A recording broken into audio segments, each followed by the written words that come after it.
Councillor Keller-Grampy and Councillor Butler, are you both there?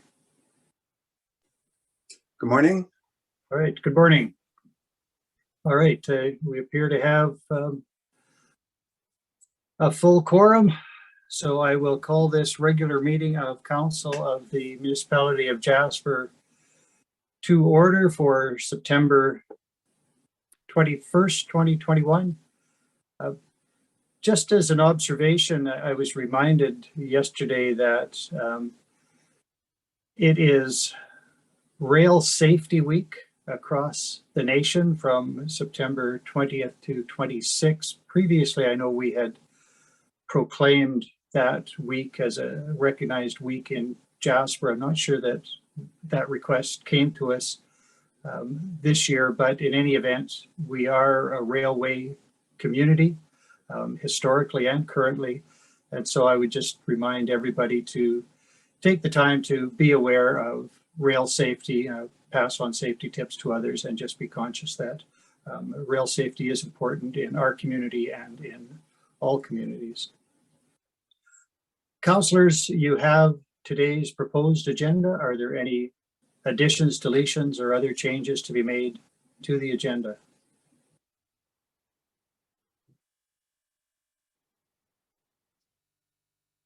If not, might I have a motion, please, to approve the agenda as presented? Councillor Wilson, thank you. All in favor? There are none opposed. That is carried. The minutes of the regular meeting of September 7th have been circulated. Are there any errors, omissions, or corrections required to be made to those minutes? Seeing nothing, may I have a motion, please, to approve the minutes as presented? That is the minutes of September 7th.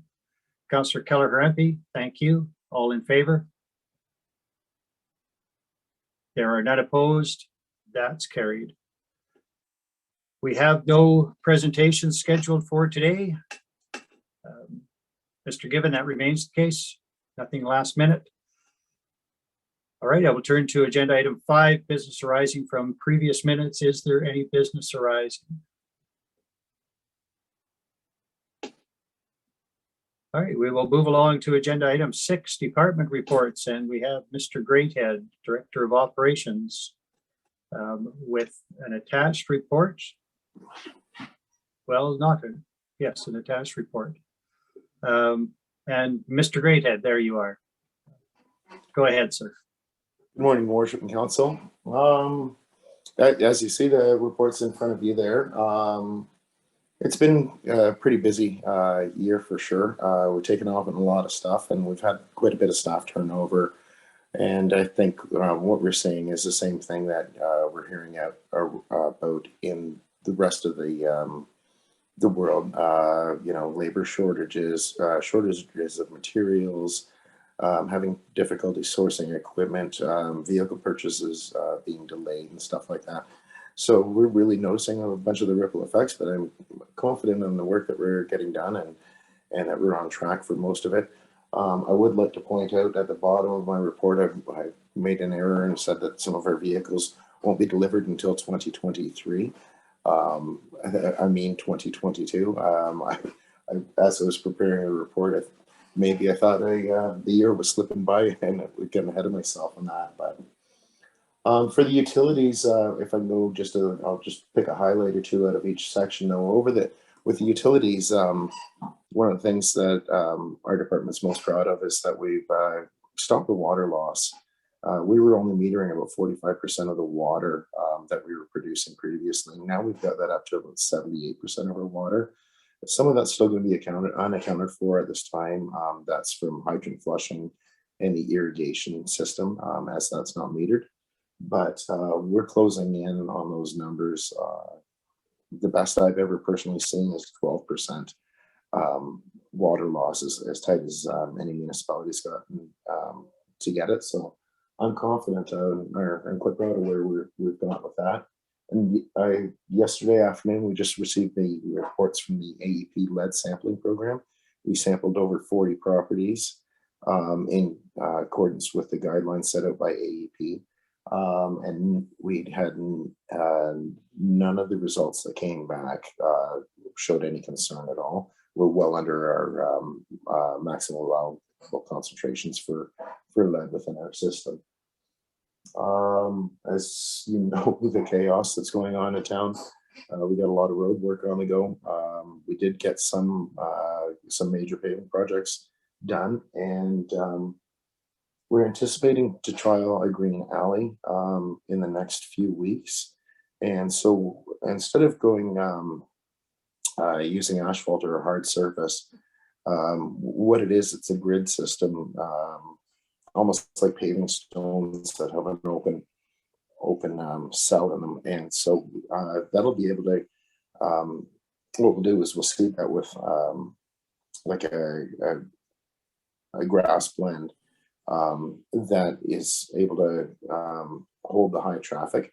But we anticipate that this will reduce our requirement to put the calcium chloride down for dust control, make maintenance easier, and reduce some flooding. So we're picking one area that we would like to trial, and hopefully we're going to get that done in the immediate future. With grounds, we replaced about 60 trees through the central median and down in the central business district. And then again, we've been investing in the fleet equipment and changing over from the 2-cycle gas engines to electric operated equipment wherever possible. So our leaf blowers and our weed eaters and bush mowers and stuff, they've all been swapped out. We still have some of the old gas ones, but they will be phased out in the near future. With solid waste, as you can see, we put the new garbage cans out on the streets. Pretty much the only feedback we've gotten so far is that they're too pretty, and having them compared to a fancy mailbox. So we're going to be putting some labeling on there on the flap to make sure that people understand that those are garbage bins. And that's it. We're noticing that we are putting a fair bit more effort into the maintenance of the pool. It's just the age of the infrastructure and the age of the facility. So we're just seeing that that's taking a little bit more effort. And I guess the rest is in the report. So if there's any questions that council has, I'm available to answer. Thank you, Mr. Greathead. I see a number of hands up. Councillor Wilson and then Councillor Journeau to begin. Well, thank you, Mayor Ireland. Mr. Greathead, you mentioned that looks like a bit of chaos out there, but being from the construction industry, I think the chaos means progress. And honestly, the large project, the utilities project on Connaught, in my eyes, seems to be going, very, very well and efficient, and even the traffic flow is being directed well. Of course, the road across the tracks is a bit of a challenge, but there's challenges that we need to deal with, and I think you guys are doing a great job. I just wanted to talk a bit more about the green alleys. I'm super excited about it. Of course, I definitely don't support pavement in the alleys, as with our aging infrastructure, we will need to get in there quite often. It did bring up a question when you just suggested the grass blend.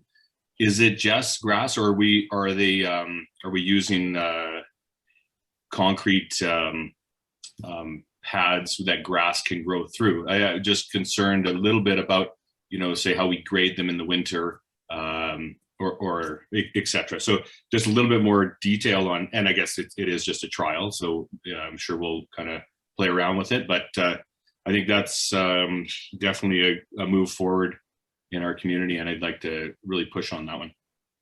So the question is, I guess, is it just a grass blend, or how do we kind of keep ourselves from gouging out the alley every winter when we're if we need to grade it? What we're planning on using is a recycled plastic product, and they're like an interlocking kind of grid that goes on. We're actually going to have to take the top about 12 inches of material down and or out, and then rework that material where we blend it in. So we want to make sure that we don't have, we want to make sure that the compaction's right so that it is porous enough, and it's going to be a blend of gravel and topsoil.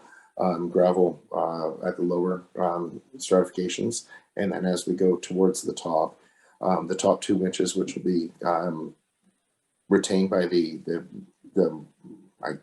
I'll just call them paving links right now, but they're like a 3x3 tile where they all interlock together, and that portion at the top, it will be mostly topsoil and then the seed mix.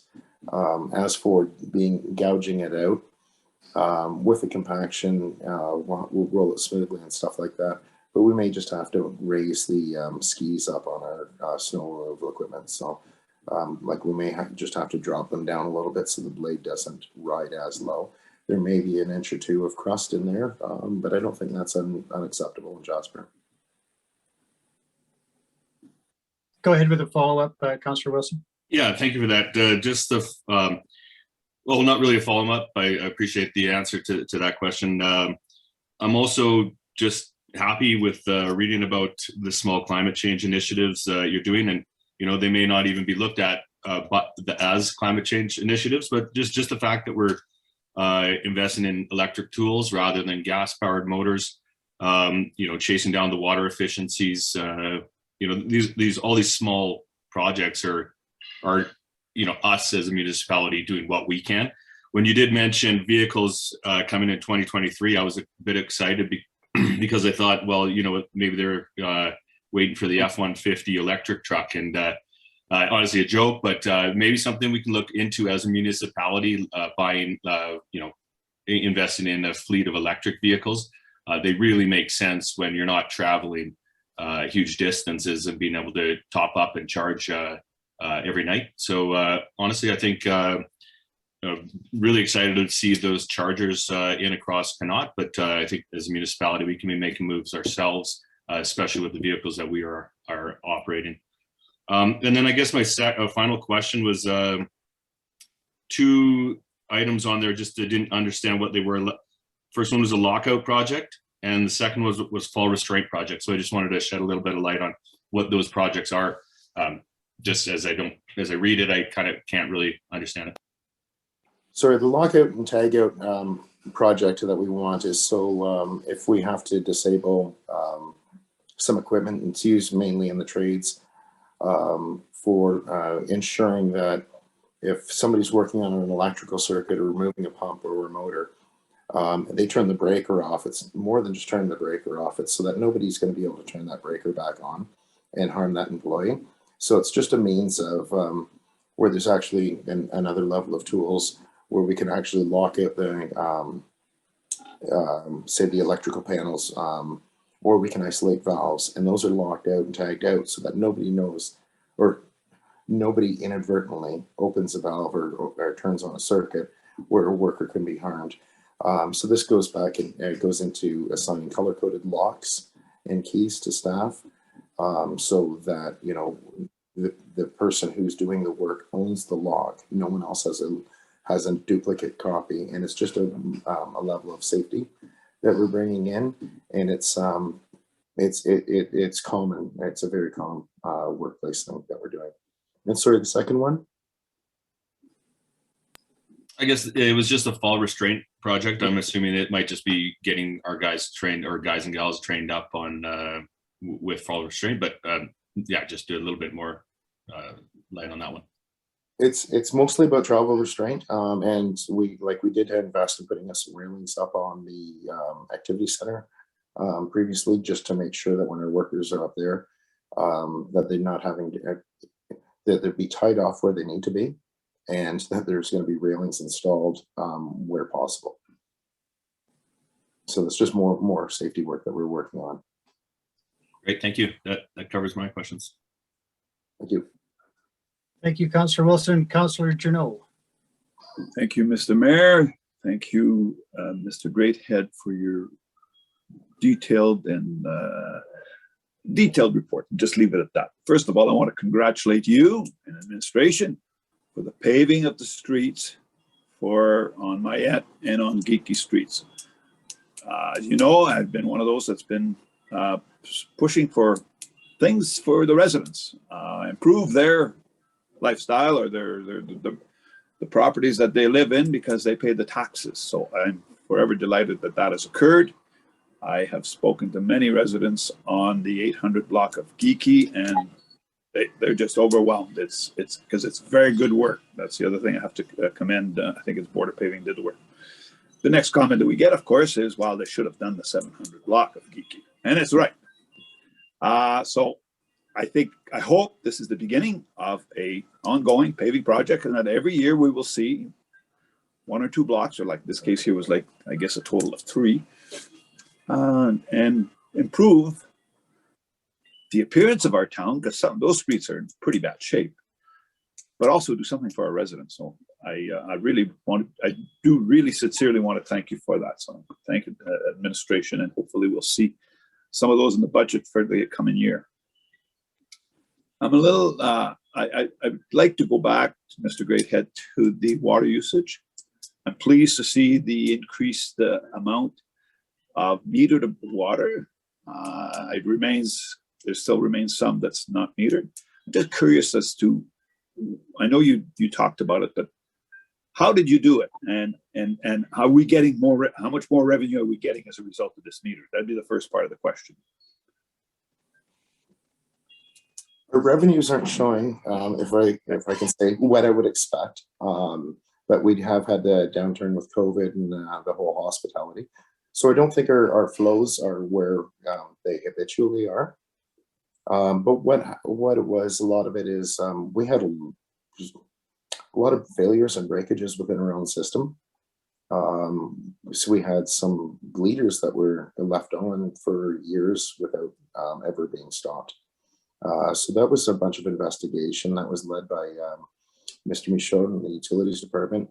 You know, his years of experience knowing some of these problem areas, you know, allowed us to tackle that quite quickly. And then the remainder was metering. If I can have the metering too, I think we're looking at improving it. The meters over time do suffer loss. You know, we do get complaints that a meter, you know, a resident will say I'm using too much water. We take the meter out and we test it. We're finding our water loss is anywhere from 12 to 18%. That's slipping by those meters sometimes. You know, I've never seen a meter read over.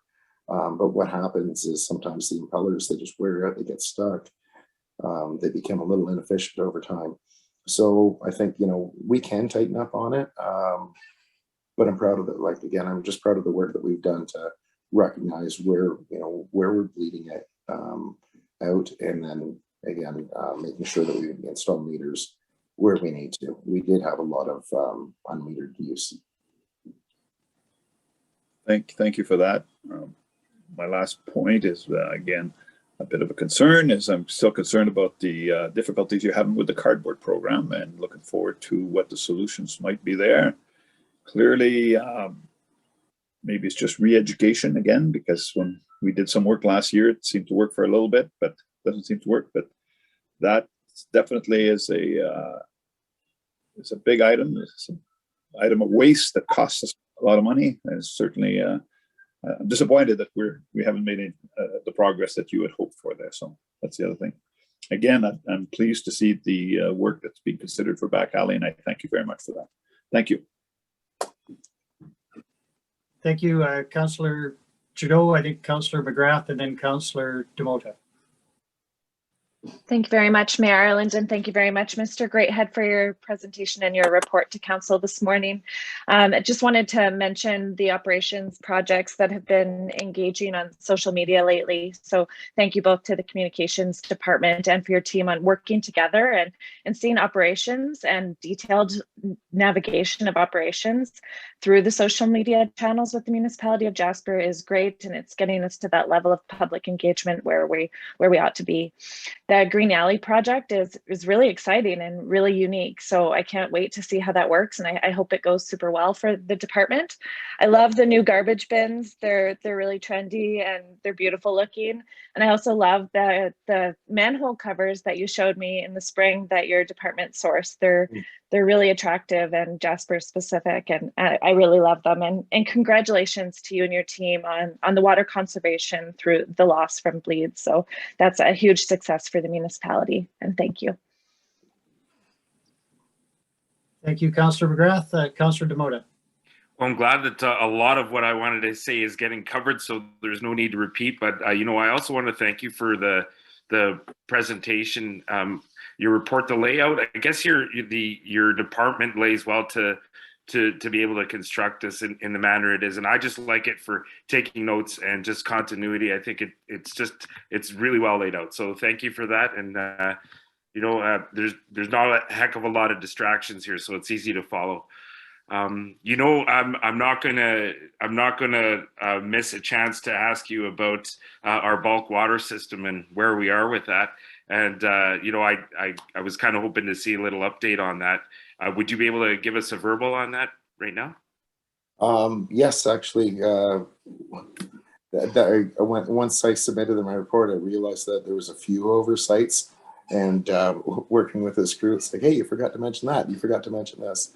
Well, I didn't want to leave, it's really well laid out, and I didn't want to say, but you forgot one thing. I get that. There's a lot of things on the go, sir. Yeah. But yeah, we have submitted our development permit for it's going to be a combined sandy dump and bulk water station. We're going to build it at the end of the new commercial parking lot that we put in an S block. So it'll be drive through and turn out from there. We've got the design, we've got the build. We did apply for grant funding for that, so the bulk of this station would be paid for with grant funding. So, again, the development application has been submitted. It is in parts. I don't expect it to be complete until spring of next year. But we will be moving the bulk water from the operations yard where it currently is over to that parking lot eventually. And we're looking at, I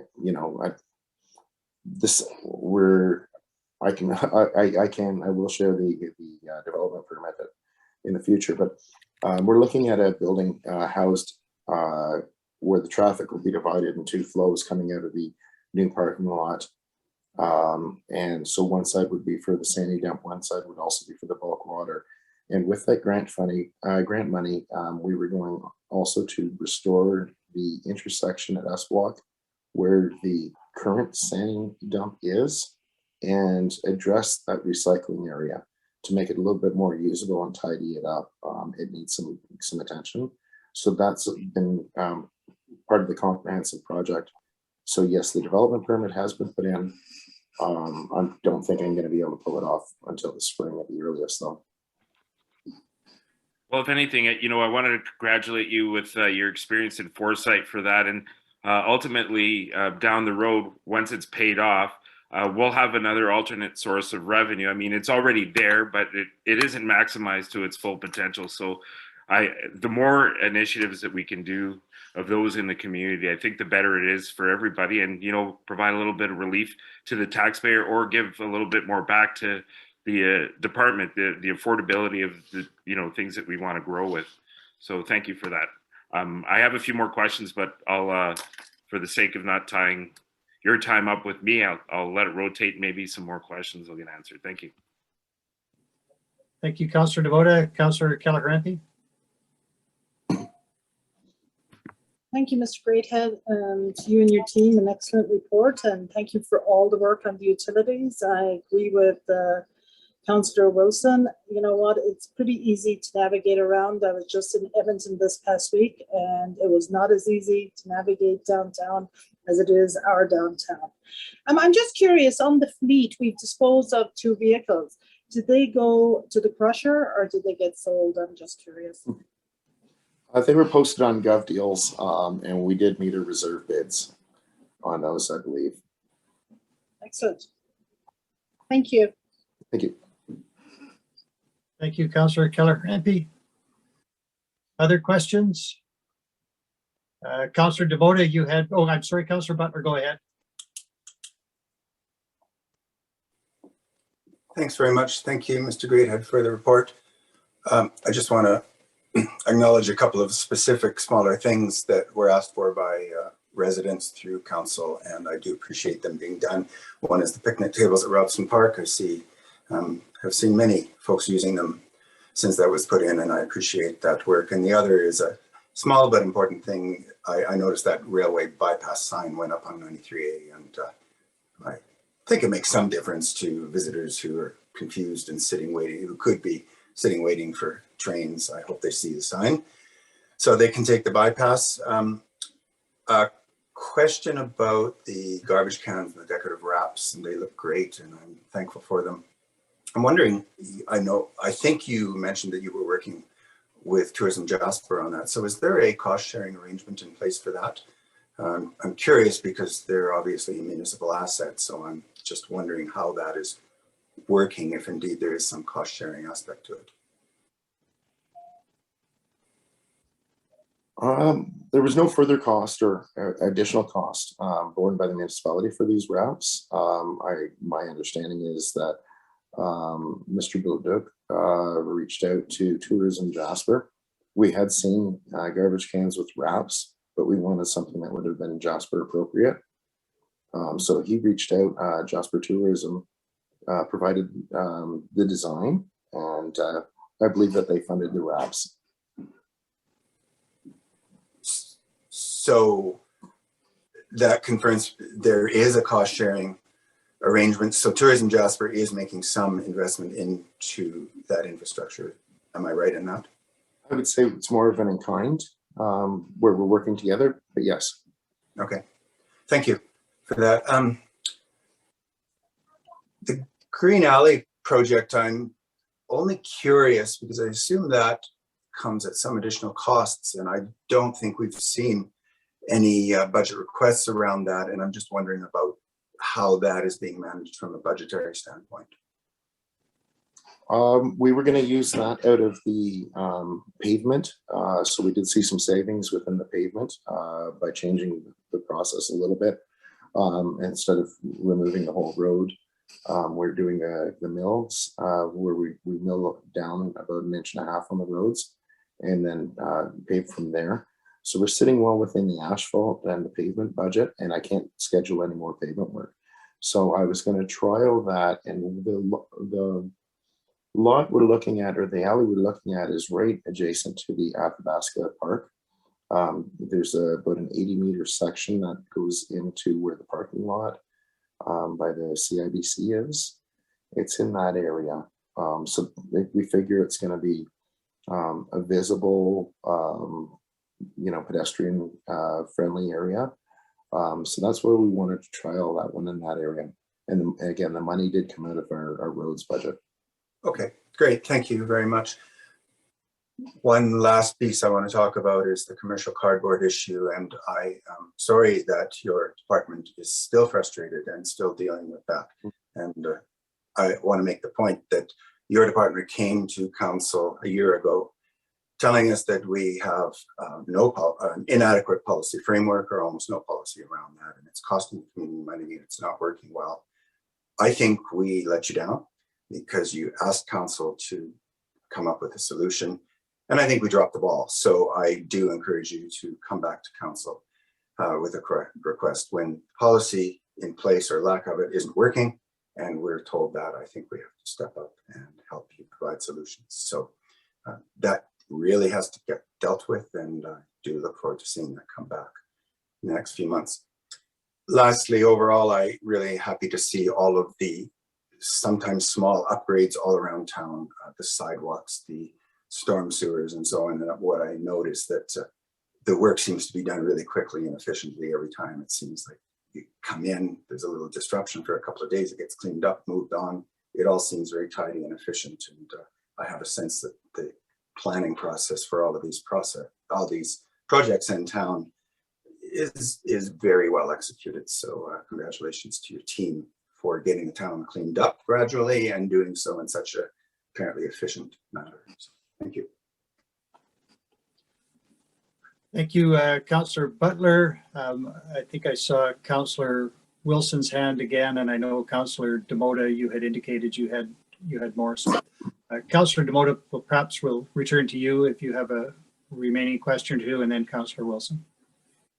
Hey, I have a couple, but I just wanted to expand a little bit more on the Tesla supercharger project, and just the progress with that, and a little bit more information regarding that item on the agenda.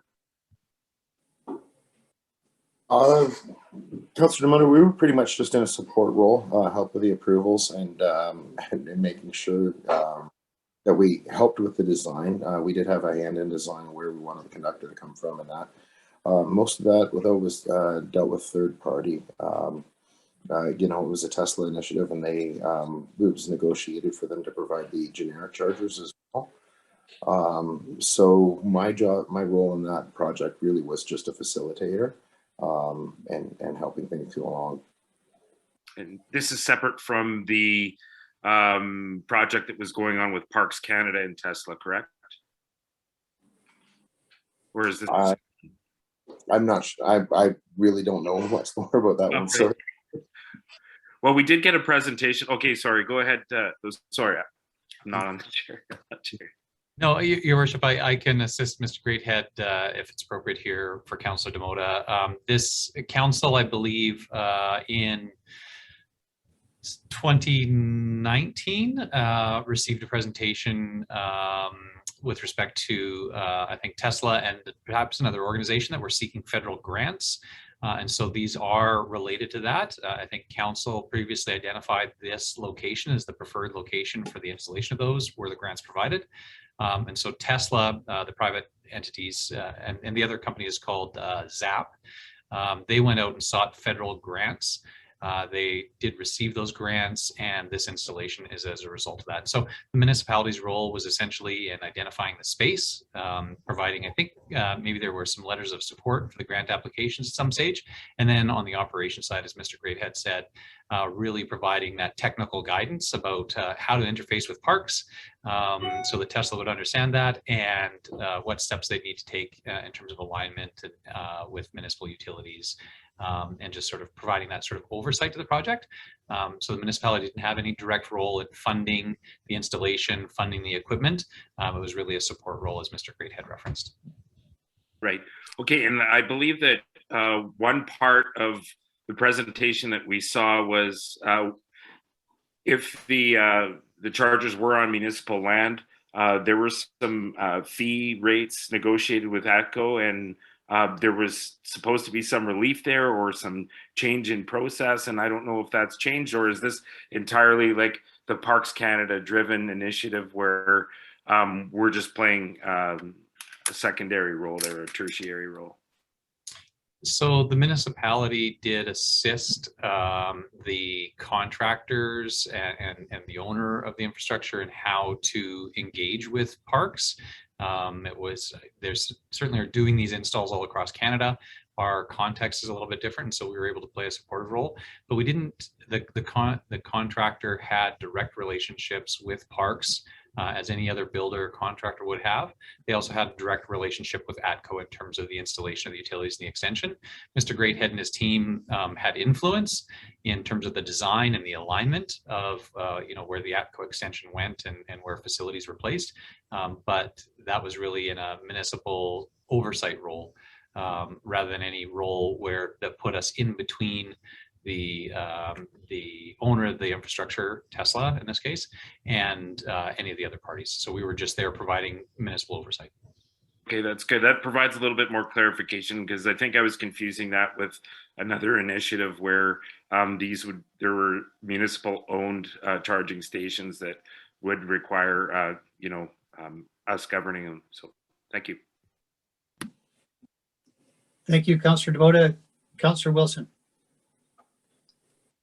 Thank you for that.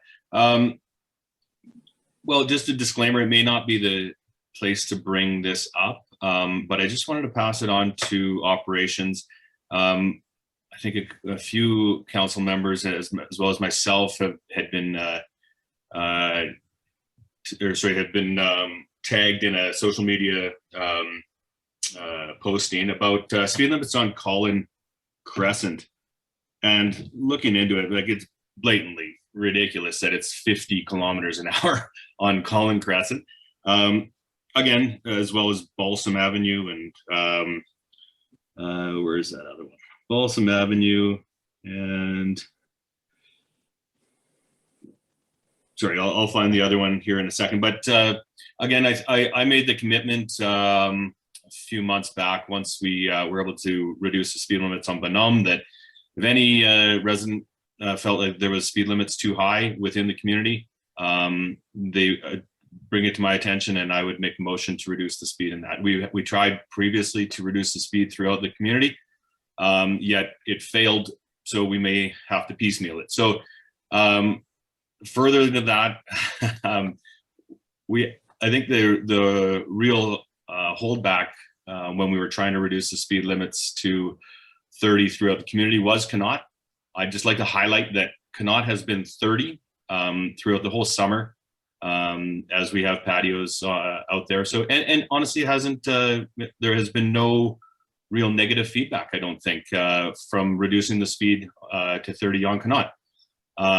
That may be a larger conversation, and hopefully it's not a larger conversation that goes the direction that it did 2 years ago. Yet I'd like to suggest that I guess it would be in the next agenda item that, and correct me if I'm wrong, I'd like to bring up a notice of motion to reduce the speeds in a couple areas. Unfortunately, we're going to have to piecemeal it, but I'd like to kind of knock that off before the end of our term, and then hopefully there'd be more of a wholehearted, larger conversation on speed limits in general. Again, with the new council, I think we've kind of seen it. We've reduced speeds to 30 kilometers an hour along the one street that we thought there'd be pushback, and I don't think there has been. So hopefully we'll have that conversation in the near future after the upcoming election. But in the meantime, I'll wait until the next agenda item, I think, to make a motion for the couple streets that I'd like to get knock off before the end of our term. Thank you, Councillor Wilson. Just so I am clear, you're speaking about the next agenda item on today's agenda. Not the next agenda meeting. Yeah, the next agenda item, let's see. Well, not the item itself, but the heading, I guess, in request for decision. Would I maybe give me a little bit of direction on how did we do it last time? Was it new business, or maybe it would be a new business that I would be presenting? Okay, so I'll wait till item 10, other new business, and I'll put a motion forward for the streets that I think should be reduced to 30 kilometers.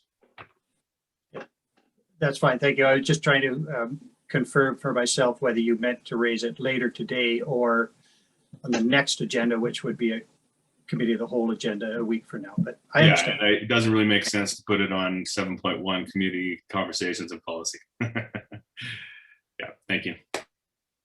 Thank you for that. Mr. Greathead, I just wanted to make a couple of comments. I won't repeat much. Certainly thank you for those really tangible developments in the community. So picnic tables, paving, the wraps on the garbage cans, those are all visible things, and they're all very much appreciated. I note too that, as Councillor Butler indicated, you worked with Tourism Jasper with respect to the wrapping of those garbage bins. And I see that you're working again with Tourism Jasper with respect to bike racks. So I'm really hopeful for something that rolls out as splendidly as the garbage bins did. But I also want to congratulate you and your crew for a lot of the work that was on behind the scenes that will have real benefit to our community. So for example, you're working with Parks Canada to allow the municipality access to the Marmot Pit. That is very significant behind the scenes work. It will save costs for the municipality in the long run. And it helps build a relationship. So I credit you with that. And similarly, with respect to the work that you're doing on lease renewals in the Cabin Creek West area, that will have a significant impact on a number of residents. And though they may not know it yet, it is both a time-consuming and a bit of expense rolled in. And the more you can streamline that process, the better we will serve our residents. So I thank you very much for those efforts in that regard. If there is nothing else, but there is, Councillor Demota. Yeah, just quickly to wrap up on the garbage cans, pardon the pun. I know that recycling has been put on pause because of pandemic restrictions. There has been a little bit of confusion because the garbage cans look so nice. People were perceiving them to also be recycling bins. And I don't know if you've seen that mixture in what's being thrown in them. But down the road, is there going to be, once we go back, or are we going back into having recycling bins for cans and bottles accessible, especially in the downtown core? And will those look marginally different than the wrapped garbage cans? I guess that question's for Mr. Greathead. Thank you, Councillor Demota. We are planning on bringing back the recycling program. There's a few logistical challenges that we're trying to walk through. We know that we need to change the method of delivery on recycling than what we were doing previously. And that's still something that haven't got finalized yet. We're still trying to step through that, but we anticipate on making sure that we have our recycling program back and full stream, and done in an appropriate manner for the municipality. Okay, great. Thank you very much. Thank you. All right, thank you very much, Mr. Greathead. I think that has exhausted all the questions from council. So thank you for your report and your presentation and your forbearance with all the questions that you were asked today. Thank you very much. That takes us to agenda item 7, request for decision. We can begin with 7.1 community conversations policy. Mr. Given. Thanks very much, Your Worship. I'm joined today by Mr. Dell, who's here for any detailed questions around community conversations. But I know that Council's seen this recommended policy a number of times, and Council has also made some improvements to the policy and recommended changes. All of those recommended changes, including the ones from the most recent committee of the whole, are reflected in the attached policy. And so I'll just highlight that the intention of the community conversations policy is to provide a more effective and consistent approach to engaging the community on specific areas of interest. Today, community conversations are used as a structured but somewhat informal process to engage the public on issues in the social realm. The intention of the formalization of community conversations through this policy is intended to reduce ambiguity, reduce inconsistency, define clear mandates and areas of focus, and to improve the information flow between council and administration and participating community members. The other benefit of the policy, it does give council a policy level input to establish the targeted areas of focus for community conversations.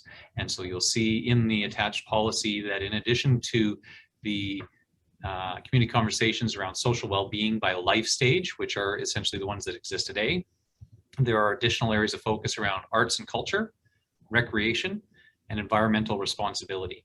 And the policy provides a high level of definition about the level of service that council is expecting us to provide. And as we've discussed a few times over the course of the past year, I believe that this policy gives council the right amount of influence on the level of service the community should expect, as well as the areas of focus that are council priorities. And so you'll see that it is a relatively detailed policy, but again is intended to ensure that there is consistency and that the model is able to be understood by community, council, and administration alike. So again, I won't belabor the point because council has seen this a number of times, but it is here for council review, and administration's recommendation is that council approve the community conversations policy as attached. Thank you, Mr. Given. Firstly, any questions for administration with respect to the request? Councillor DeMota. Not really, more so comments and a little bit of praise. I'm grateful that after all the conversations that started out at the beginning of the term, that we're finally tying off a loose end here, and I think it's great, and I can't wait to see the fruition of this and how it rolls out. And I'm looking forward to the participation and see if it really works towards more public engagement. So I'm grateful to see this before us today. Thank you. Thank you, Councillor DeMota. If there are no questions for administration, might I request a councillor make a motion? Councillor McGrath. Thank you, Mayor Ireland, and thank you, administration, for all of the work put into this policy over the last few months. It's exactly the model that we need to bring the community conversations forward. I move that council approve the community conversations policy as presented. Thank you, Councillor McGrath. Is there any debate on the motion? It appears there is not, and recognizing that we have debated this quite thoroughly in past. So if council is ready, I will call the question. All those in favor? There are none opposed. That is carried. Thank you very much, Mr. Given, and thanks to all of the involved staff. I will say that although the request for decision references 5 previous discussion dates, I think it was much more than that. We started this many months ago, not just in July. But I think it is a good indication of what it takes to build a really solid policy. And that is something for everyone to recognize, that it is more, and I don't mean to quibble, but it's more than tidying up loose ends. This is a brand new direction. It's really significant. It took a lot of work and a lot of time, but I really appreciate the effort that everybody has put into this. And I think it puts us in a much better position moving forward. So thank you to you, Mr. Given, and to all of your staff over a great number of months. All right, agenda item 7.2, franchise fees. Again, Mr. Given. Yes, thank you, Your Worship. Administration is bringing forward a recommendation to council that council approve an increase of 2% to the ATCO electricity franchise fee and an increase of 2% to the ATCO gas franchise fee. Franchise fees are set out under Section 45 of the Municipal Government Act, which allows the municipality to enter into a franchise arrangement for utility providers. In our case, obviously, that is ATCO Electric and ATCO Gas. The municipality entered into agreements with ATCO Electric in 2012 and ATCO Gas in 2017. And in each of those agreements, the municipality is allowed to charge a franchise fee for the right to use municipal property. The utilities obviously are buried or on municipal property in many areas, in all areas across the community. And the municipality is allowed to charge a right for access to those municipal properties to the utility. In Alberta, the utility is allowed to pass on those franchise fees to ratepayers under the rules set out by the Alberta Utilities Commission. In Jasper, we have not changed the franchise fee rate in 9 years in the case of electricity, and since at least 2017 in the case of gas.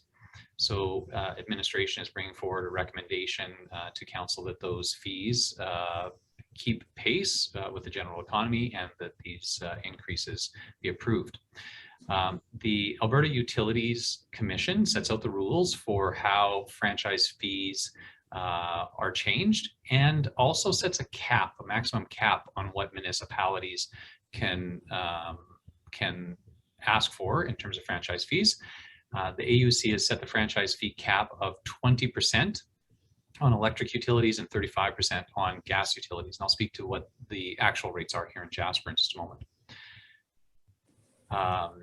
In our community, and remembering that the caps are at 20% for electric utilities, Jasper's current franchise fee rate is at 6%. And on natural gas utilities, the cap set by the AUC is at 35%, and in Jasper, our current rate is at 17%. For each 1% increase in franchise fees, it would generate approximately $46,000 in new revenue for the municipality on the electrical side of the franchise fees. And in the natural gas side, each 1% generates approximately $14,000 in additional revenue to the municipality. So administration's recommendation of 2% and 2% would generate just over $120,000 in new revenue to the municipality, which could be used to offset future municipal tax requisition increases. In the report, you'll see that we've provided some comparators for other municipalities. Administration attempted to find a sampling of both municipalities that are often comparators to Jasper in terms of Canmore and Banff. And you can see their current rates in the table that's in the report, with Banff at 6% on electricity and 31.2% on gas, Canmore at 12% on electricity and 27% on gas. We also did geographically similar municipalities in Hinton and Edson.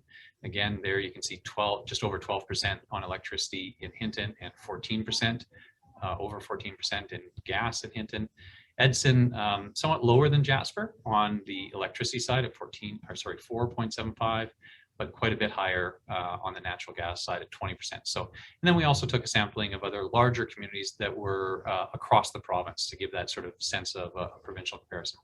All told, the combined average of all of those communities is approximately 30% for the across the two utilities, and Jasper's combined average today sits at 23%. Administration's recommendation of an increase of 2% on gas and 2% on electricity would still keep us below the provincial average at a combined 27%. When again, as I said, the comparative municipalities average is 30%. We do have a limited window of opportunity to direct a change in the fee if it's to have effect for the 2022 budget year. The municipality first has to decide here in a meeting like this what the new fee percentage should be. Then we are required to enter into a public notice period where residents must have at least 14 days from the publication of the notice to make their concerns known to the municipality. And the municipality needs to respond to those concerns. After that public notification period, the municipality then advises ATCO by letter of the new desired fee percentage. And we need to include all of our public notification materials in there, the example of the public notice and any other commentary that was received. ATCO needs to receive that request by November 12th so that they can apply to the Alberta Utilities Commission to change the rate and to commence billing for January 1st, 2022. So this is essentially a once a year opportunity that has not been exercised by the municipality in a significant amount of time. This rate is not particularly, is below the average of comparator municipalities, as I spoke to before. And this would generate new non-property tax revenue that is really reflective of a user fee, considering that it is tied to the consumption tied to the distribution side of the utility bills, which really are reflective of the resident in a property paying the rate, which is different than potentially the property taxpayer paying the rate. And so it really is a shifting of municipal revenue from property tax to a user fee basis, which is, I believe, in alignment with the direction set by council and its strategic priorities. So I will pause there. I know the information in the report, there's a bunch of numbers and figures. I'm happy to answer any questions that I can. But I think the thing that I would highlight is that this has the opportunity to provide an additional just about $120,000 in municipal revenue that could be used in the 2022 year. This is a annual opportunity that we have to consider this, and this right has not been exercised by the municipality in a good number of years. And this does appear to be consistent with council's direction to seek out new revenue opportunities that are particularly aligned with a user pay principle. So I'll leave it there, Your Worship, and happy to answer any questions that council may have. Thank you, Mr. Given. Are there questions for administration? Councillor Demota. I just wanted to say thank you to Mr. Given, because I had a boatload of questions before you followed up at the end there, because I was going to ask, like, how does this really benefit the community? So I think you answered every question that I had. So thank you for laying that out. Thank you, Councillor Demota. Other questions? I have one then, Mr. Given, and it is process. It doesn't go to the details of the request for decision. There is a notice provision required. The community must get 14 days notice. You've indicated in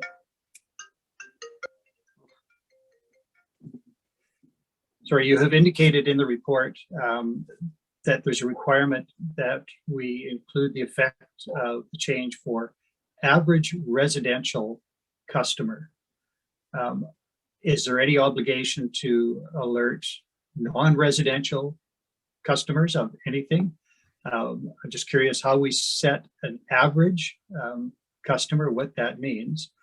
And then secondly, there is an indication that if concerns are made known to the municipality, we have an obligation to respond.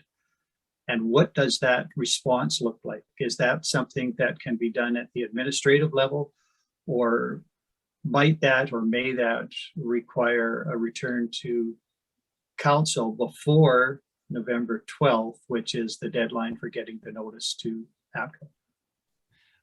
Thanks, Your Worship. So on the first, the question about the public notice and what it requires, those rules for public notice are set out by the Alberta Utilities Commission, and they specify that the impact on the average residential customer is what's required to be included in the notice.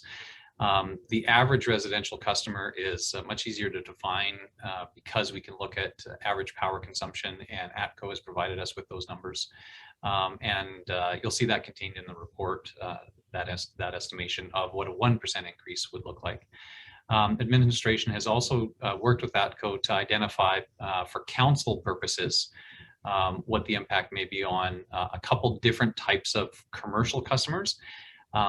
I believe that the AUC, the Alberta Utilities Commission, does not require the same type of disclosure of the impact on commercial properties because there is such a wide variety. As council will see, there on the commercial side, there are also demand charges, which can change dynamically for businesses. And their usage can be vastly different on a commercial property. There's a vast range of energy consumption in commercial properties, which is not really seen in residential properties. So I believe that's why the AUC makes it a requirement for municipalities to demonstrate the impact on the average residential customer, because it's much easier to define an average residential customer, where in the commercial side, there's a really wide variety of energy consumption. So we've attempted to demonstrate to council a couple of examples, but that is not a part of the AUC rules. That was extra work that our finance team did to try to ensure the council had full information. Your Worship, the second question on how the municipality would respond to resident concerns, that is a part of why we wish to bring this forward now. If council wishes to consider this option, we would be looking for council direction to administration here to approve this increase, with the expectation and understanding that those AUC rules would compel us to come back to council after the election just for a final confirmation, so that we could still inform ATCO in writing by that November 12th deadline. So administration believes that we can manage all that, although it will be, of course, with the municipal election, bit of a tight turnaround, and it will be a issue for the new council right at the very start of their term. But we believe that it would be appropriate that if there are resident concerns that are expressed, that those come forward to council, so the council is aware of them before ultimately finalizing this decision and forwarding on that request to ATCO. Thank you for that, Mr. Kiven. That was my only question. If there are no other questions of administration, I would invite a councillor to make a motion if there is a councillor prepared to do so. Councillor Wilson? I'd make that motion. Sorry, I just was trying to help out here. Let me get down there. I'll make the motion that council approve an increase of 2% to the ATCO electric franchise fee and an increase of 2% to the ATCO gas franchise fee. Thank you for that motion, Councillor Wilson. Is there any debate on the motion? Councillor Butler.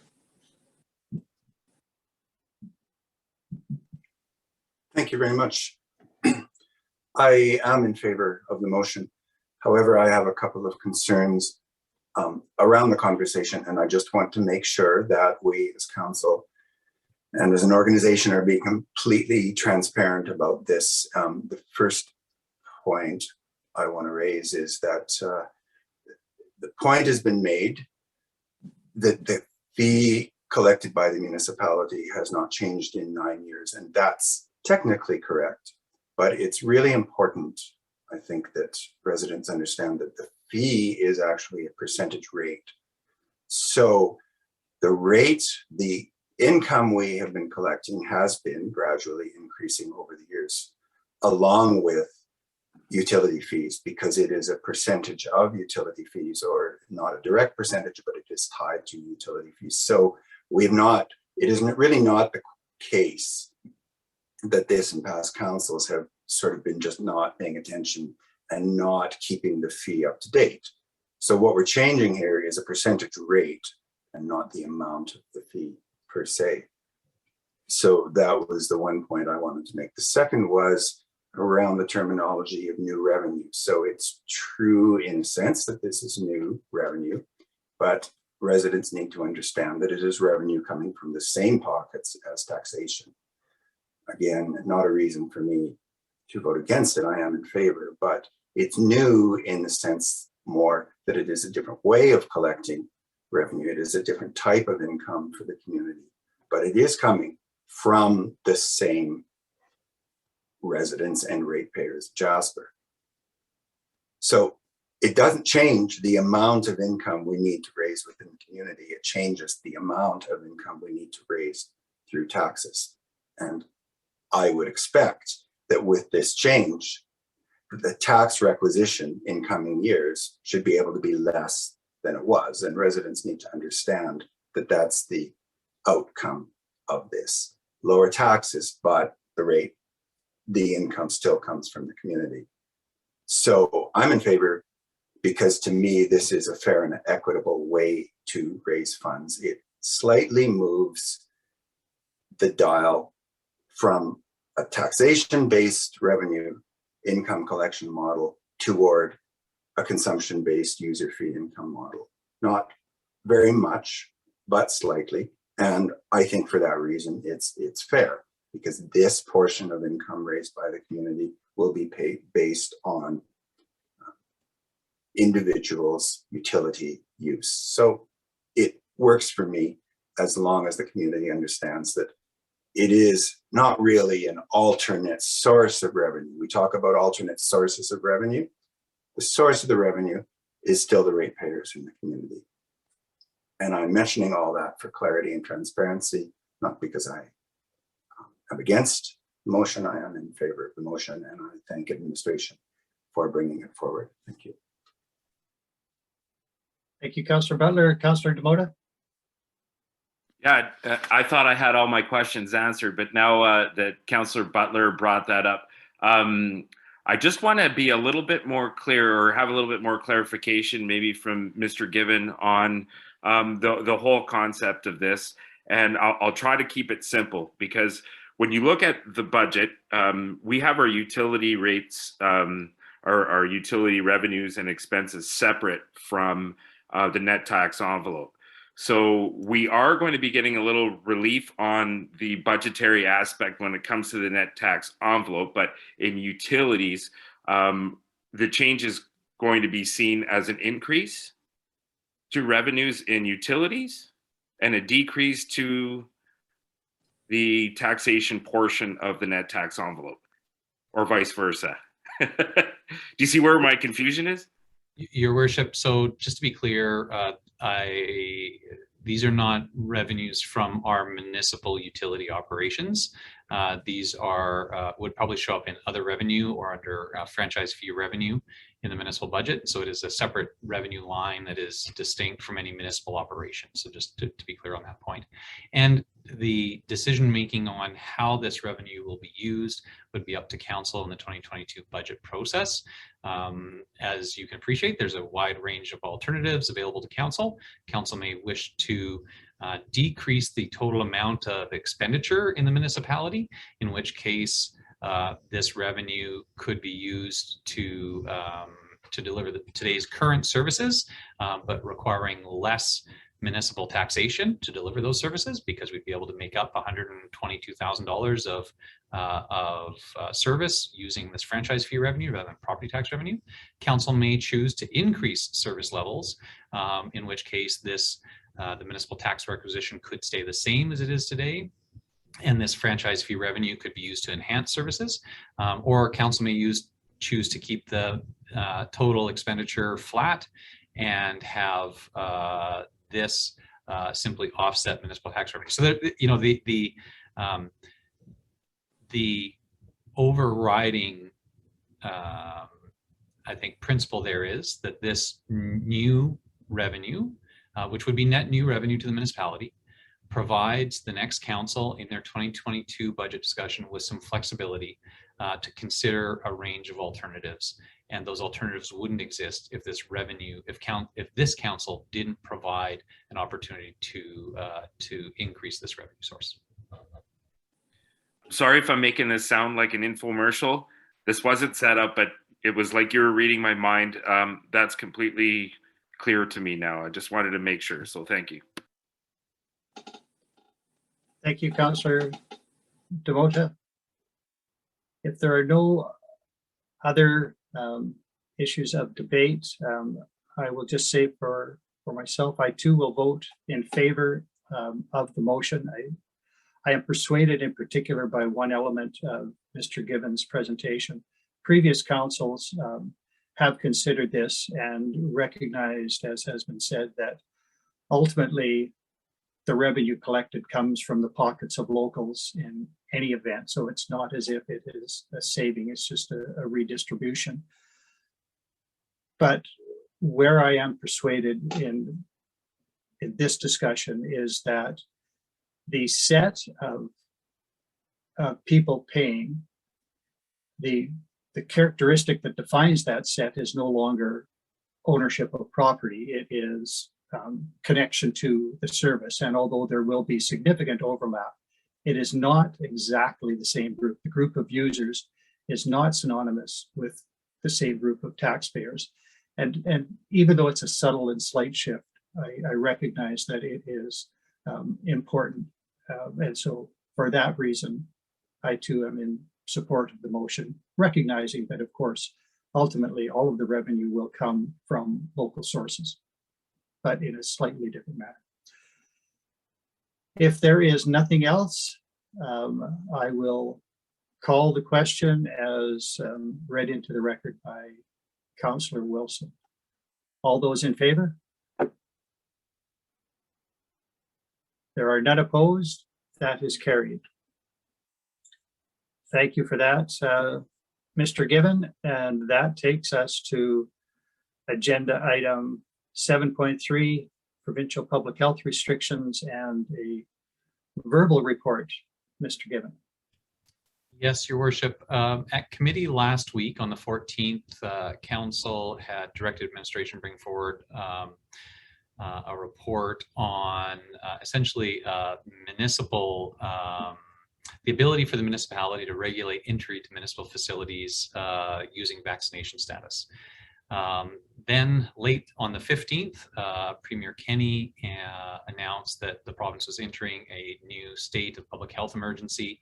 And also, the Premier also announced the new restriction exemption program, which really has the same effect of enabling certain types of facilities and businesses to essentially have a choice of whether you wish to operate under limited capacity and additional regulations, or whether you wish to participate in the government's restriction exemption program. Sorry, it's a bit of a mouthful, which essentially allows the facility or business to operate without restrictions in their area. After that announcement, subsequent to that announcement, late on the 15th, administration met on the 16th to determine a course of action for our municipality. This really appeared to be consistent with the direction that committee wished administration to explore. And so administratively, we considered municipal facilities and what might be right for each municipal facility. And I'll just speak briefly to that. We have published this information publicly and have emailed it out to council, but I think it's a matter of public interest. And so we'll share some of what we've decided for the different facilities here. But I also want to reference the fact that Jasper has one of the highest rates of fully vaccinated individuals in the province. And I think council has had that focus and has provided direction to administration to encourage people to seek out vaccination. And so that was certainly an influence when administration decided whether or not we would participate in the restriction exemption program. Today, as of today, Jasper has 77.4% of eligible residents fully vaccinated, which, as I said, is quite a high level and one of the highest in the province. So administration reviewed the provincial information and made the determination that the facilities that we were most concerned about continuing to offer the full range of programming were obviously the Fitness and Aquatic Center and the Activity Center. And so we also had the additional complication of the federal election, which was happening in the Activity Center yesterday. And administratively, we made the decision that we didn't want to cause any complication for anybody wishing to exercise their democratic right to vote. And so we delayed, and that we could operate and support the federal election while operating under the provincial capacity limitations that were announced as a part of that state of public health emergency.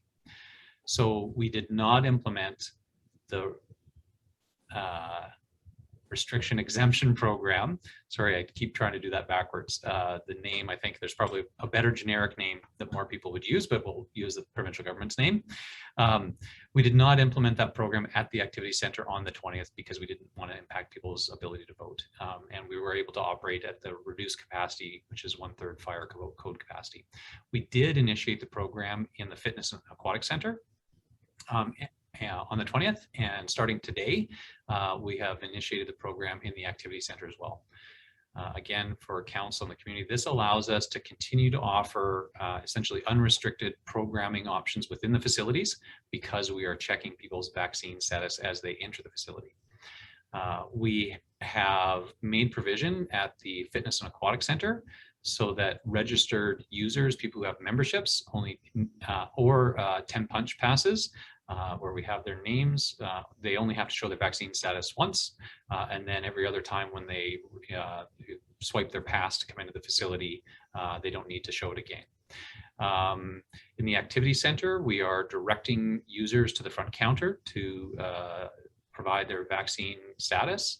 And in both cases, we want to ensure that we are being as friendly as possible and as customer focused as possible. We want to make it worth people's while so that it's not perceived to be as big an imposition as it might be.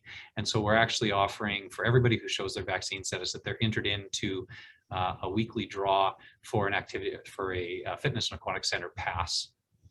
Just to make it so that if it felt like an imposition, that maybe it wasn't quite such an imposition. So for everybody who comes in and participates in the program, demonstrates their vaccine status, just to say a little bit of a thank you for that extra step that they're taking, we're entering them into a weekly draw for a fitness and aquatic center pass.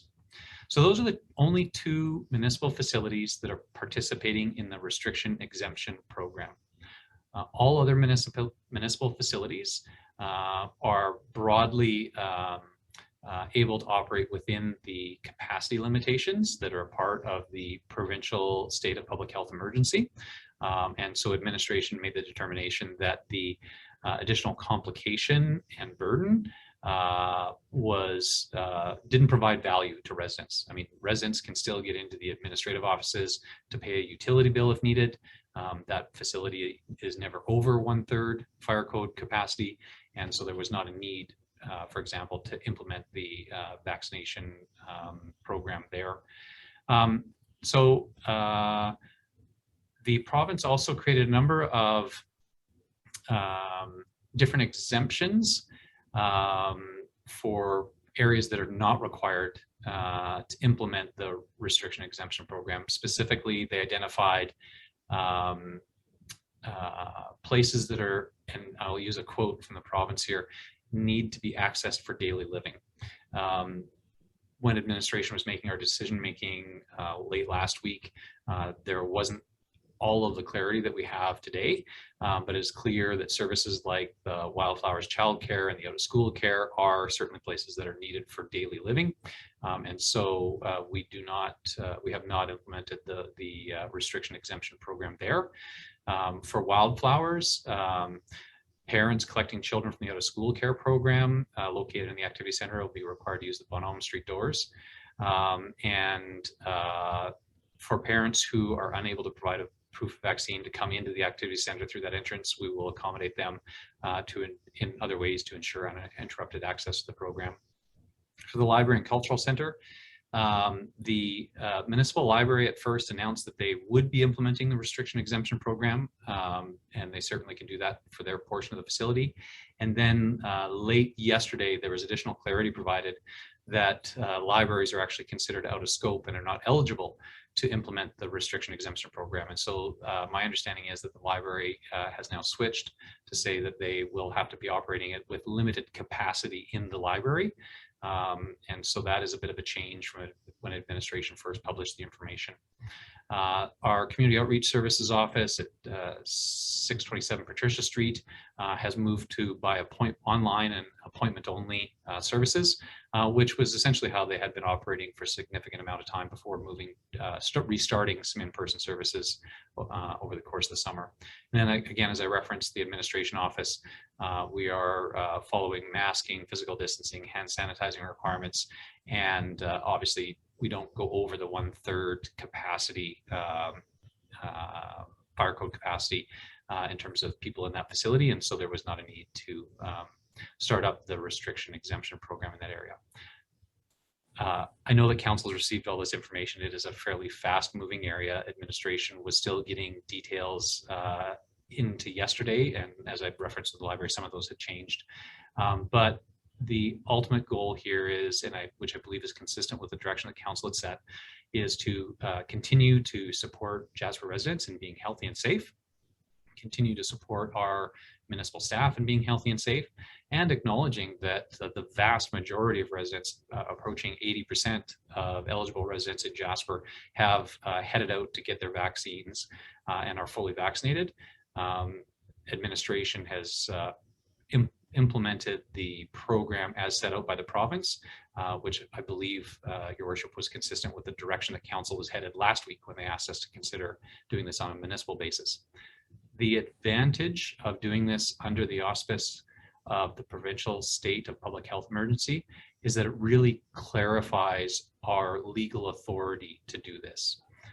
Under the previous setup where the province hadn't established this program, it may have been challenging for the municipality to act on its own. And in fact, at the time, some provincial government information that was publicly available suggested that municipalities or businesses that did ask for vaccination status, the province specifically said that municipalities may be subject to legal challenge by individual Albertans, which suggested that the province saw that there was legal risk for municipalities, and until they entered the new state of public health emergency, they hadn't provided any legal foundation for us to ask for this kind of information.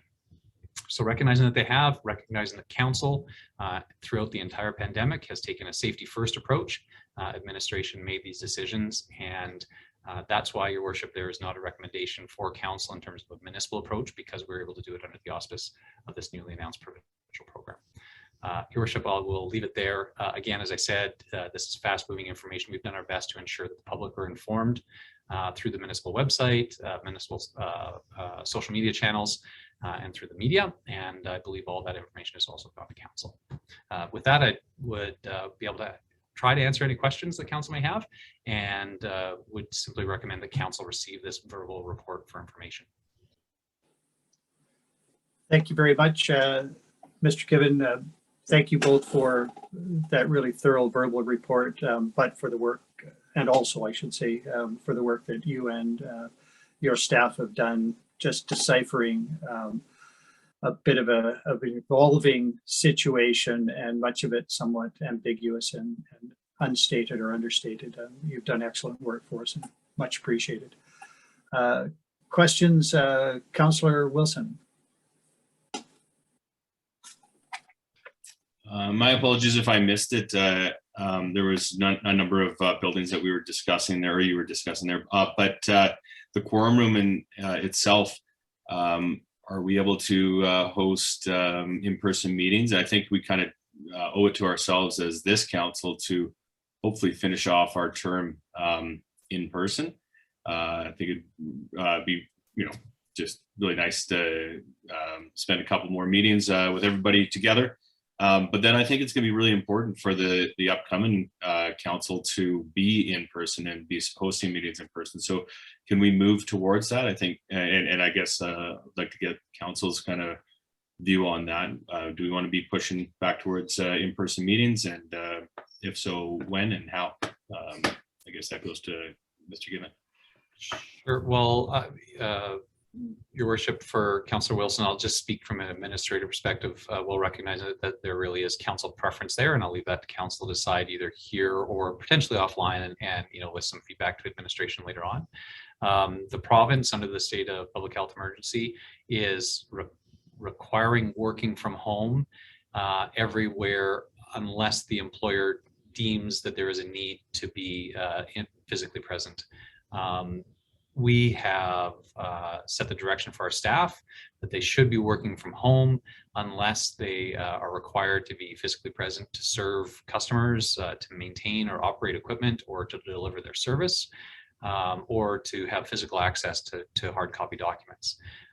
Additionally, we identified that there are a few positions where people don't directly interact with the public, where they do have private offices, and in those situations we've said that working from the office is possible, although again working from home is preferred.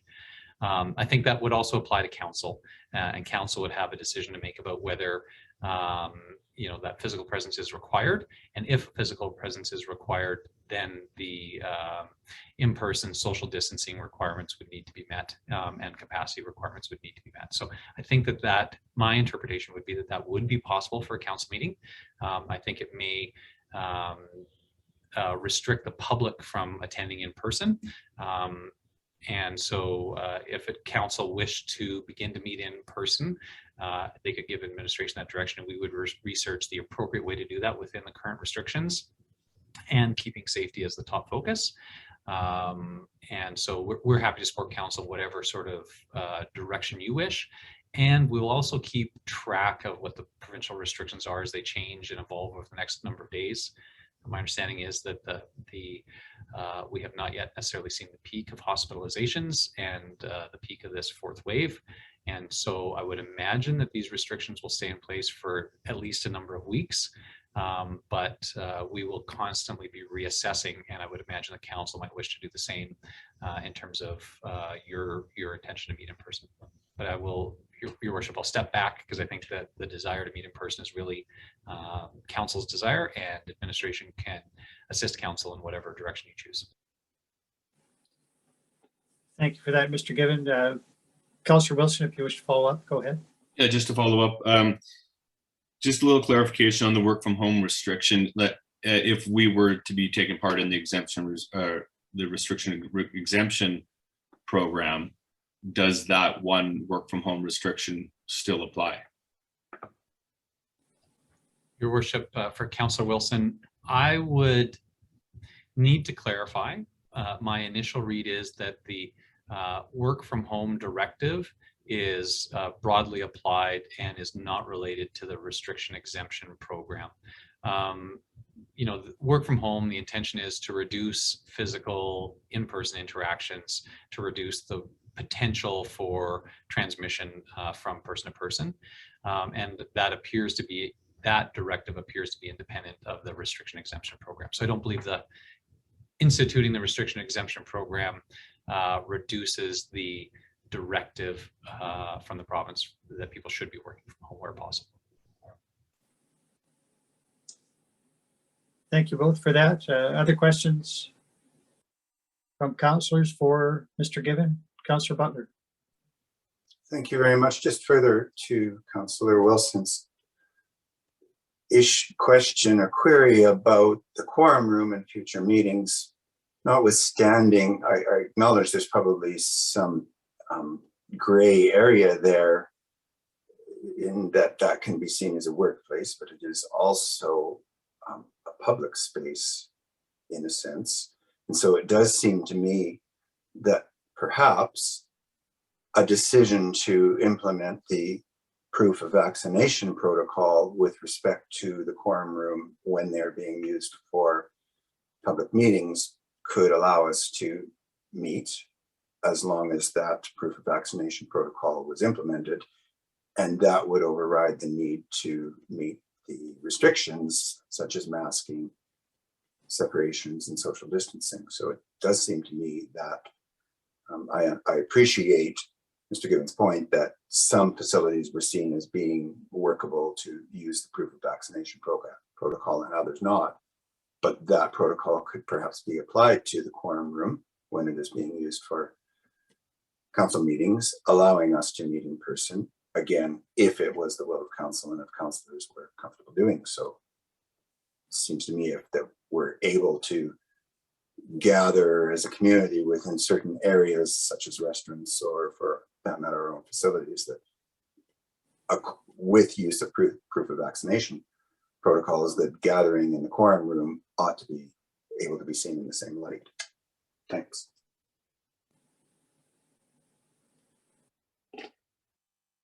Thank you, Councillor Butler. Councillor DeMota. Yeah, I'm kind of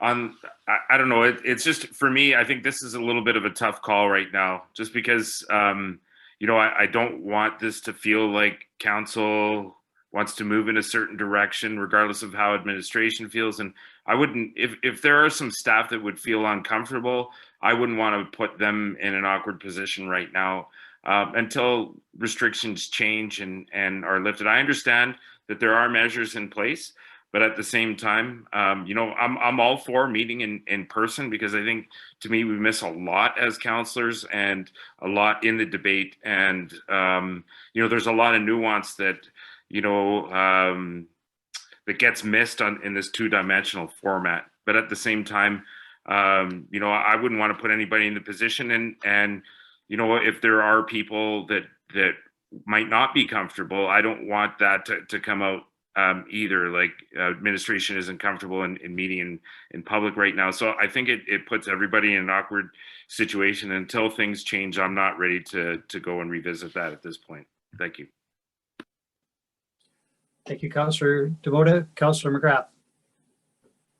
Thank you very much, Mayor Ireland. My take on reading the provincial restrictions that were announced last week is that if you can work from home, you should work from home. And I believe as leaders of the community, if everyone else is told to work from home, it's our responsibility to also work from home and in this format. And I understand the desire to be in person, especially at the end of the term. And I understand the connection in which we have potentially lost through this Zoom format. I can say from my time away that I can hear you all better from you being on Zoom than I could when you were in the quorum room in council chambers. So as far as the community watching council meetings, I believe that the community can hear you better and see you better and understand what's happening in the meetings better on this format until our technology can be improved. But certainly from my take of what I've read and the choice of hours that we originally moved into the Zoom format, numbers were much lower than they are today in Jasper, and I'm not really concerned, but I think that we need to do the responsible thing today and always. Thank you, Councillor McGrath. Anything else arising from Mr. Gibbons' verbal report?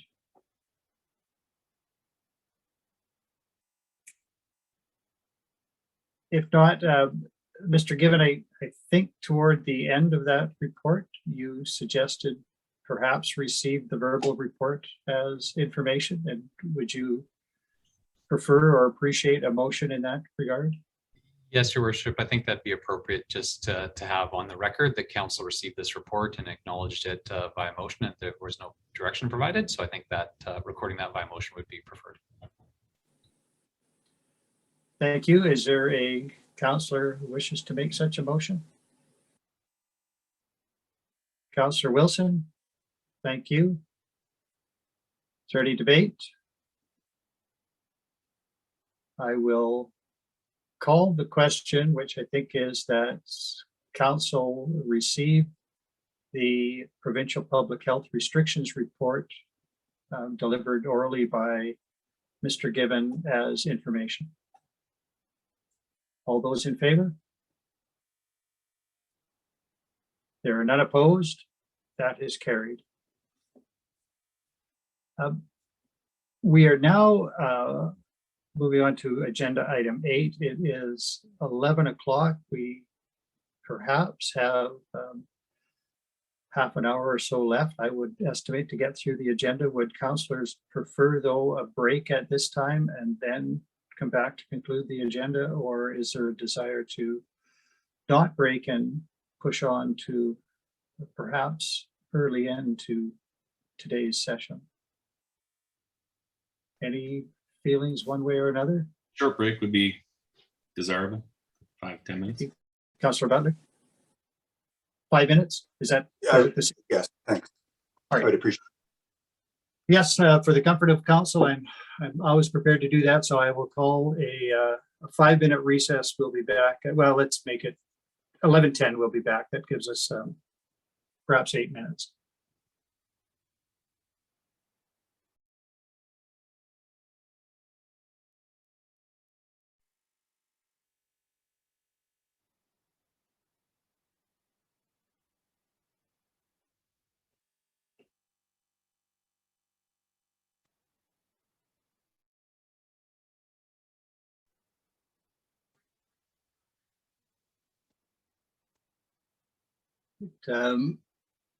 With the exception of Councillor Wilson, we all appear to have reconvened.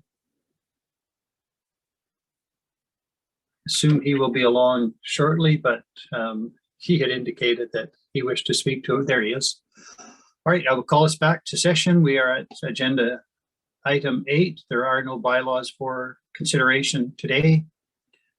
Agenda item 9, correspondence for information, consideration, or action.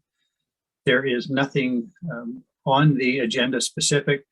However, I will simply reference a week ago, I received direction from council to draft a letter for the Premier. I think events have superseded, so that direction, I think, can simply be recorded as not fulfilled. There is little point in sending a letter now for an action that has already been taken. Which takes us to item 10, other new business. And Councillor Wilson, you wish to raise a matter. Yeah, after a little bit more thought, I think I'd like to add to the committee of the whole agenda next week that we put on a notice of motion for speed limits. Those speed limits reduction would be the all of Cullen Crescent, all of Aspen Avenue, and Balsam Avenue. These are really slow residential streets, very narrow, lots of children. They really should be 30 kilometers an hour. I guess we can look into Aspen and Balsam. I'm assuming they're 50, as I don't think we've incorporated those into any previous motions. But let's just honestly, this is a good motion to knock off. Again, unfortunately, we're piecemealing it, but we're making neighborhoods safer, and I think this one can get pushed forward. We could have first and second reading in an upcoming council meeting, and we might be able to knock this one off before the end of the term. I'd like to again have the wholehearted conversation. If a few of us are sitting on this council next month, but that's next month, and we can bring it up at that point. Thank you, Councillor Wilson. I think procedurally, any councillor can request a matter be put on an agenda for a committee of the whole. So we don't need a motion for that, but if it is your intent or desire that administration have something prepared for consideration on the agenda for committee of the whole next week, then that should be a direction which comes from all of council. So if you are comfortable simply presenting something on the agenda for discussion, that is fine. I can leave that in your hands. But if you wish to request that administration have something prepared, then we will need to have a motion to direct administration to do that. May I? Yes. Yeah, well, I'd like to seek, well, we'll do two things. I guess first thing, we'll seek council's approval of requesting that administration review these three specific streets and return to us at committee of the whole next week. Just let us know if indeed all three of them are 50 kilometers an hour speed limits at this point. And I guess really briefly, any repercussions of reducing them to 30 kilometers an hour. Very, very simple, straightforward. So I guess at that point I'll leave it there and ask council, are you in favor of giving this direction to administration for next week? Thank you, Councillor Wilson. Councillor Butler? Thank you very much. As long as Councillor Wilson was simply pointing out that he was going to ask for an item to be brought up on the committee of the whole agenda, as we can all do at any time, and we don't have to bring it forward at a regular meeting to do so, I didn't have any problem. But if direction is going to be given today, I think we need to consider procedure, and I don't understand how this could be brought forward for motion. Councillor Wilson knows, as we all do, that the deadline for putting something on the agenda is Wednesday of the week prior. I'm not sure what has occurred since then to make this an emergent issue. Even an emergent issue, we could ask for it to be put on the motion at the front of the meeting before we accept the agenda. So I think it could come forward next week just as an agenda item, but to give a to give direction to administration at this point before we have even had an opportunity to discuss what that direction might be is offside procedurally, and I'm certainly not in favor of seeing that happen. Thank you, Councillor Butler. Councillor Demota? Yeah, I feel like I see where Councillor Wilson wants to go with this, and I completely understand it. It's something that we debated, 2-3 years ago quite extensively, and I'm a little uncomfortable of being surprised with it today. I don't mind talking about it because it's a healthy thing to talk about, and I don't mind having some debate on it, in the proper structure next week. So if that's where it's going to end up, then that's fine. To give direction today to start something, I'm procedurally, I don't think that we're on side for that. And we have every opportunity, like Councillor Butler said, and I've been held to that, and other councils have been held to that, and I think that we should, be setting the same standard for everybody. Thank you. Thank you for that. Councillor McGrath? Thank you, Mayor Ireland. Councillor Wilson, I support you in your desires to look at the speed limits on these designated streets, as I too understand that there are children playing on these streets and there is a need to reduce speed limits. I think it's absolutely within your ability to add this to our committee of the whole agenda next week for discussion. Following discussion next week, you can move it forward to the regular meeting. We can pass this simply and easily within this council term.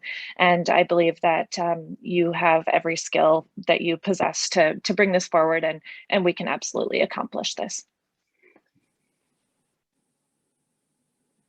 Councillor Wilson? Thank you for that. Unfortunately, thank you for your responses, councillors, but unfortunately, I think this represents our inability to move forward on simple items as a council. I think we kind of struggled with this throughout the whole term. I'm willing to put a motion forward today that to direct administration to provide verbal report at the committee of whole, confirming that Colin Crescent in its entirety, Balsam Avenue and Aspen Avenue, just confirm that they're currently 50 kilometers an hour, and to share any perceived impacts of reducing them to 30 kilometers an hour. I think that moves this topic forward, and then at further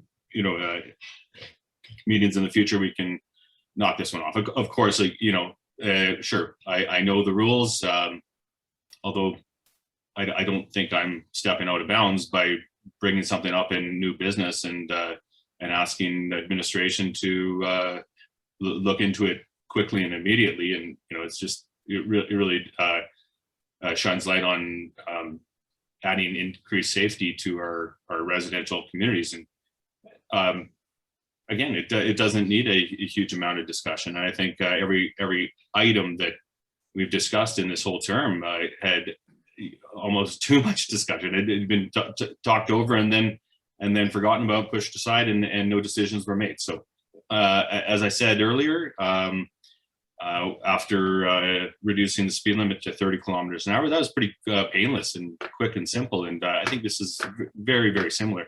I'm almost positive in the past on that previous motion about Bonhomme, we put it forward that day and voted on it that day. So procedurally, was I out of bounds? Paul is shaking his head, but it wasn't, we didn't talk about it for a month. Thank you, Councillor Wilson. I think that you articulated a motion to direct some work from administration. It will be open to debate. I have a question for Mr. Gibbon. Given the time available and current workload, but the nature of the request as well. If council was to accede to the motion and give that direction, is it realistic that administration could have a verbal report. I think that was a request for committee of the whole next week. Your worship, from an administrative perspective, the publishing deadlines for the agenda and collecting all that information are one of the challenges with written reports, and so that's why there's a bit of a higher burden there. A verbal report, if council chose to give us that direction, is not particularly challenging, and we have made efforts when council members have raised items. If there is information that we can produce relatively easily, and if council is comfortable with us presenting it at the table in a verbal format, then we strive to do that. So we don't see any, I wouldn't see any particular burden from a verbal report. I would characterize it as very similar to some other requests that council members have had for additional data. Then it will be up to council committee to decide what they choose to do with that data. But if the request is just presented in a verbal, a simple information request verbally at the committee meeting, that is not particularly burdensome for us. Thank you for that, Mr. Given. Councillor DeMota. I'm not sure if I'm speaking to the motion, if the motion's actually officially been presented, or either way. Just to address the comments that Councillor Wilson made about council's difficulty to make decisions or taking a period of time to make decisions. I felt that today went pretty smooth because we debated things wholeheartely throughout the other processes, like committee of the whole. So when we addressed all the items in agenda item 7, we had already debated all and got most of the information that we needed. So I think that things are changing in a positive direction and going in the right way.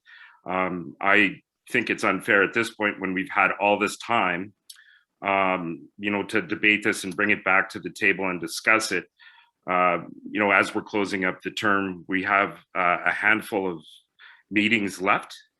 And there's a lot of things that have been put on the back burner and things that we're trying to tie up before we're finished here. So I think it's a bit unfair for everybody, including to put that on administration's lap right now, considering all the things that are going on. So that's just my point of view. Like I said, we've had a full time, and I believe that if I had been bringing something like this up, that I'd probably be accused of the same thing. So I decided to speak up, and that's just my voice for this one. We can do I'm okay to discuss it next week, starting from scratch. I don't want to give any direction today. So if there is a motion on the table, I'm voting against it. And I appreciate the merits, and I'm in favor of bringing speed limits down, but not this way. Thank you, Councillor DeMota. Councillor Keller-Harampi. I just Googled all 3 streets, and they're all 50. They do come on to Bunholm Street, which we did reduce 30. And we have a draft report, Municipality of Jasper Transportation Master Plan. So I think as councillors, we have all that information at our fingertips. I don't think administration should have to do anything. I think if we know this is going to be on the agenda next week, that we come prepared.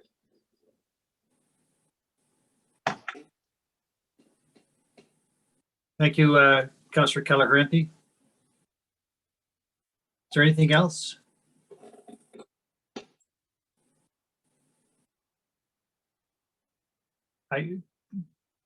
I will speak briefly, Councillor Wilson, and then I will call upon you to close debate unless I see another hand.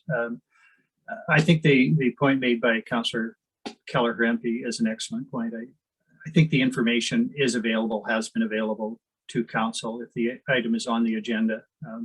It's not as if we will have to wait to find out what the speed limit is for those particular streets, and the question of whether or not there would be repercussions are questions that we will have in any event have considered in previous locations. So whether the motion is carried or defeated, I think leaves us in exactly the same position regardless.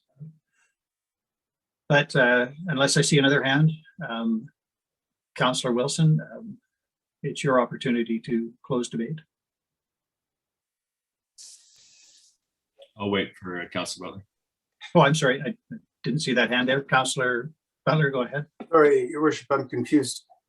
Is there a motion, or are you allowing the motion, or are we foregoing the motion and just going to see this brought up through normal process next week? I'm unclear. I didn't think we had a motion, so now I'm confused. All right, I apologize then. I wasn't clear. I think that there was a motion. I think the motion is in order. It is subject, of course, to procedural issues, but we have on occasion, it seems to me, had motions of direction which were not previously broadcast. That is not to say that we have accepted that there should be a direction, but I think the motion that we do direct would be in order. Last week, for example, I think we made such a motion directing the letter. And I'm not sure that we had prior notice of that. So procedurally, I think the motion is in order, but I stand to be challenged on that if anyone wishes to do that. I do have my procedural bylaw somewhere handy, and I can take a look at that. But we're not there yet because I haven't called the question, but there was a motion with articulated for direction with respect to speed limits on 3 streets and repercussions of what reduced speed limits might mean. I will come back to you, Councillor Wilson. Councillor Butler had raised a question, and I just want to make sure that I have answered his question clearly, and the answer is that I think there is a motion. I have recognized that there was a motion, in fact, and I find the motion to be in order. That's not to say that it does not face some challenges. Councillor Wilson, then I will turn to you. Yeah, so well, thank you for that. I probably confused myself, but I think we could retract the motion after hearing Councillor Keller-Empey provide us with further information. Honestly, I don't think we need any more information than the actual speed limits. I think the perceived impacts would be only beneficial. Unless a councillor or somebody could put that forward now or next meeting, but I think we could put it on the, I'll play by the rules. We'll put it on the council committee of the whole agenda next week, and then we'll wait another week for a motion. We'll, for something very straightforward, but that's fine. We'll do that. I just thought we'd just clear it off our table quick and, get some good news stories out of it.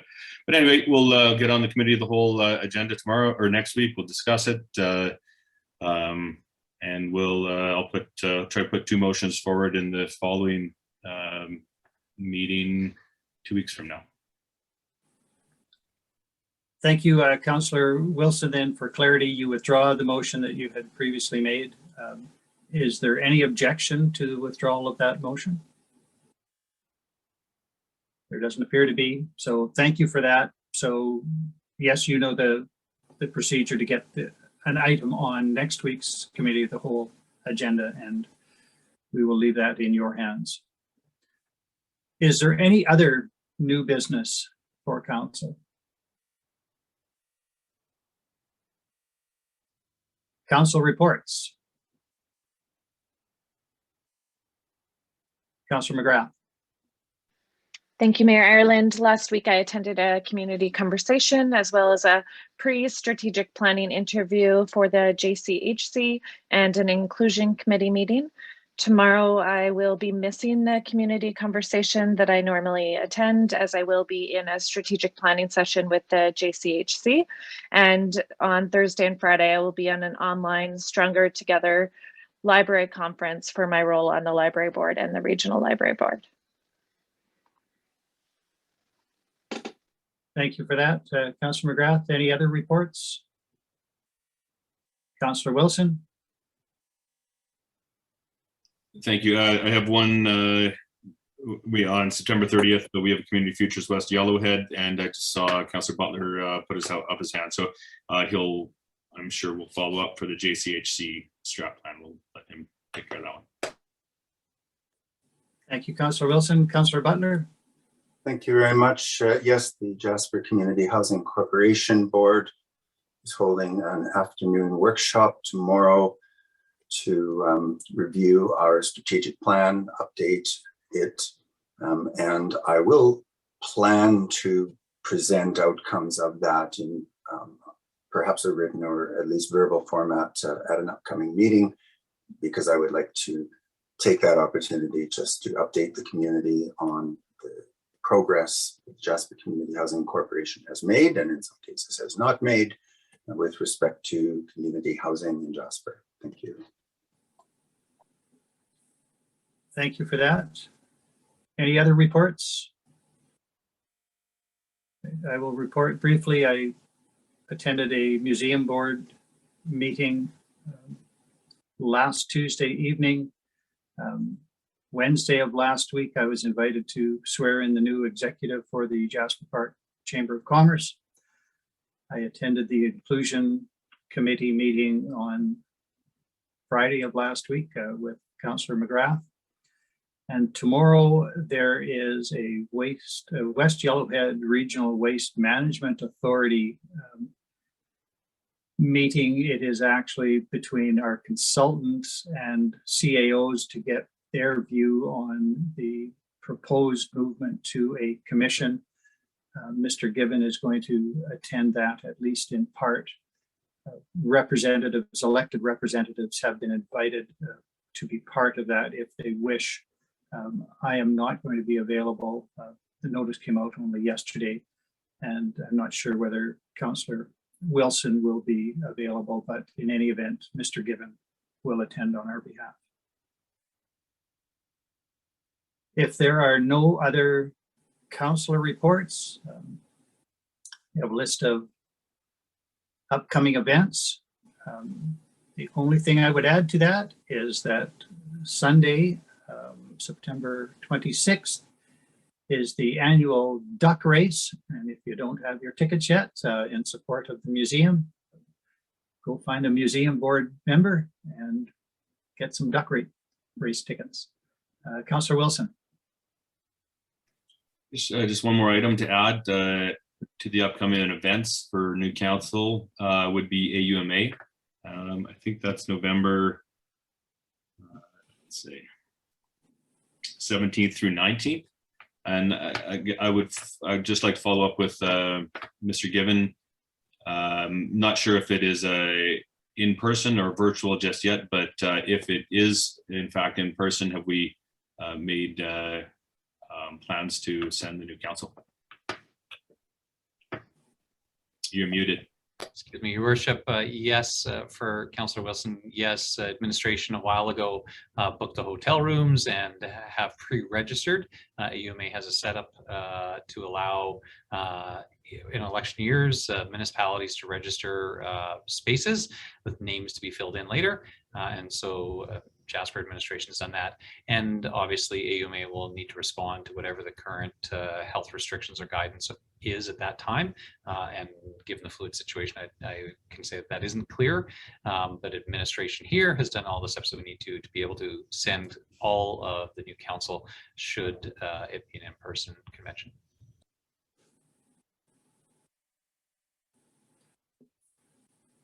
Thank you for that. If there is nothing further then by way of upcoming events, I would invite a motion to adjourn. Councillor Keller-Hrenpe, thank you. All those in favor? There are none opposed. That is carried. We are adjourned. Thank you all. Thank you to those members of the public who joined us today. And we'll be back again 9:30 Tuesday, September 28th. Thank you all. Thank you. Thank you, everybody. Thank you, everyone.